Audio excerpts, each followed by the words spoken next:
Okay, so here is my third video for this week.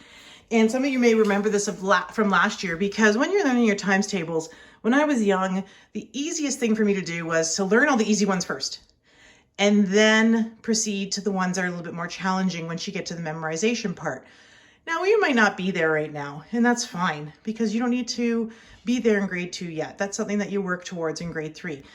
But if you are ready, I have some tricks to help you with some of your times tables. And that can really help when you're multiplying larger numbers or you see numbers. You can figure things out without having to fiddle with the numbers. You just remember the rule. So the first one is you can multiply any number by 0. And this is called the property of 0.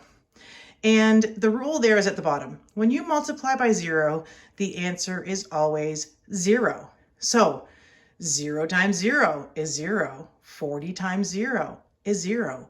1 million times 0 is 0.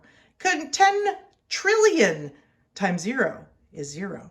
So if you ever see a number that is multiplied by 0, the answer is always 0, because that means that there are only rows or only columns and there's nothing in them, right?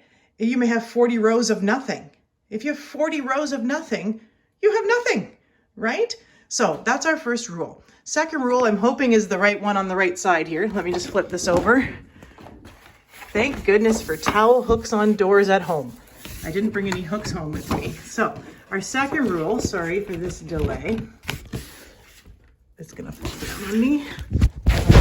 Handed. Here we go. Are we still taping? Yes. Okay.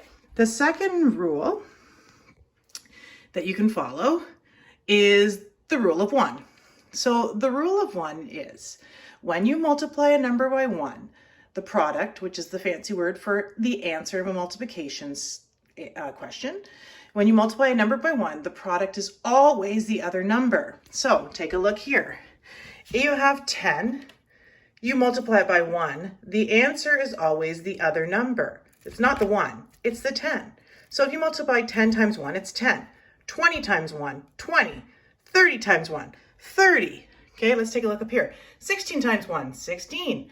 4 times 1, 4. 1 times 3, doesn't matter if the 1 is first or second. 1 times 3 is still 3. So you think of that as you have one group with 7 in it. If you have one group with 7 in it, that's 7. If you have one group with 3 in it, that's 3. So the rule of 1, when you multiply any number by 1, and in your times tables, when you start to learn them, that's really beneficial, because 1 times 0, that doesn't apply, right? Because property of 0, 1 times 0 is 0. 1 times 1 is 1. 1 times 2 is 2. 1 times 3 is 3, and so on. And you could just go on. So that's a real easy one to remember. So far now, you know all your 0 times tables, you know all your 1 times tables. Let's move on to the next one in the second video.